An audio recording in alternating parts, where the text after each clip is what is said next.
بسم اللہ الرحمن الرحیم۔ تمام دیکھنے اور سننے والوں کو السلام علیکم۔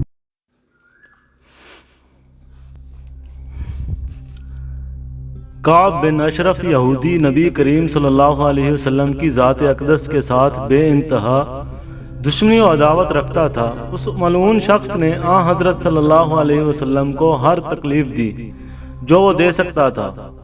صحیح مسلم میں حضرت عمر رضی اللہ تعالیٰ عنہ سے روایت ہے، وہ کہتے ہیں کہ میں نے جابر بن عبداللہ رضی اللہ تعالیٰ عنہ سے سنا، وہ فرماتے تھے کہ حضرت صلی اللہ علیہ وسلم نے کعب بن اشرف کی شرارتوں سے تنگ آ کر فرمایا، کعب بن اشرف کو کون ٹھکانے لگائے گا، کیونکہ اس نے اللہ اور اس کے رسول صلی اللہ علیہ وسلم کو بہت تکلیف دی ہے۔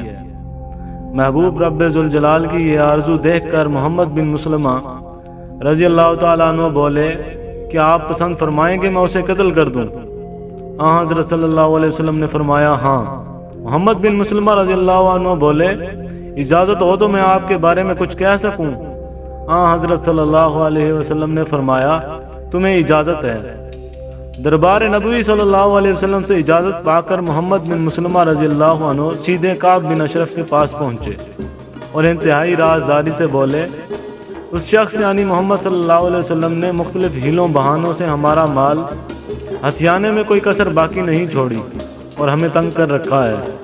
کعب بن اشرف سن کر بولا، واللہ تم ابھی مزید پریشانیوں کا منہ دیکھو گے۔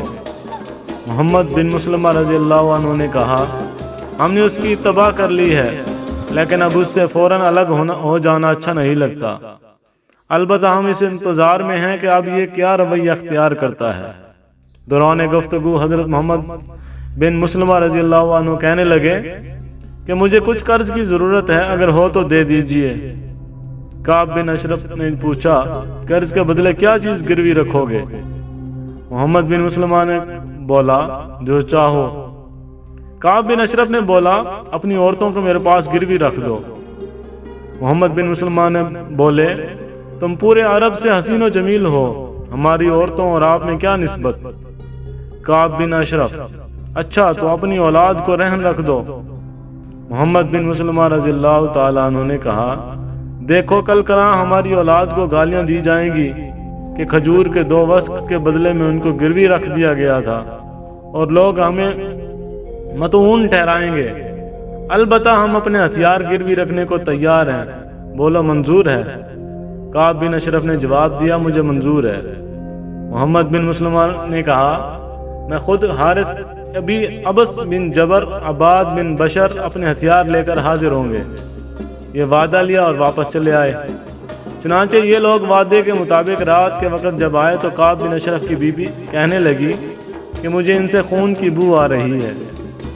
کعب بن اشرف نے جواب دیا، گھبرانے کی کوئی بات نہیں، ان میں ایک محمد بن مسلمہ اور دوسرا ان کا رضائی بھائی ہے، اور تیسرا ابو نائلہ ہے۔ دیکھو ہم لوگ اہل کرم لوگ ہیں، اگر شرفاء کو رات کے وقت بھی جنگ کے لیے بلایا جائے تو ہم اسے قبول کرتے ہیں۔ دوسری طرف محمد بن مسلمہ رضی اللہ تعالیٰ عنہ نے اپنے ساتھیوں سے کہا کہ دیکھو جب کعب بن اشرف آ جائے تو میں اس کے سر کو قابو کرنے کی کوشش کروں گا، میرا اشارہ پاتے ہی تم اسے قتل کر دینا۔ تھوڑی دیر نہ گزری تھی کہ کعب بن اشرف ایک چادر اوڑھے ہوئے آ گیا۔ محمد بن مسلمہ رضی اللہ عنہ اور اس کے ساتھی کہنے لگے، کیا بات ہے، آج تمہارے سر سے بہترین خوشبو آ رہی ہے۔ کعب بن اشرف بولا، ہاں ٹھیک ہے، میرے نکاح میں فلاں عورت ہے جو اہل عرب میں بہترین خوشبو پسند کرتی ہے۔ محمد بن مسلمہ رضی اللہ عنہ کہنے لگے، کیا میں خوشبو سونگھ سکتا ہوں؟ کعب بن اشرف بولا، کیوں نہیں؟ چنانچہ محمد بن مسلمہ رضی اللہ عنہ اور ان کے ساتھیوں نے یکے بعد دیگرے اس کے سر سے خوشبو سونگھی۔ محمد بن مسلمہ رضی اللہ عنہ کہنے لگے، اگر اجازت ہو تو ایک مرتبہ اور خوشبو سونگھ لوں۔ کعب بن اشرف نے اجازت دے دی۔ محمد بن مسلمہ رضی اللہ عنہ نے اٹھ کر کعب بن اشرف کا سر مضبوطی سے قابو میں کر لیا اور اپنے ساتھیوں سے اشارہ کرتے ہوئے کہا، اپنا کام کرو، تو ساتھیوں نے فوراً اسے ٹھنڈا کر دیا۔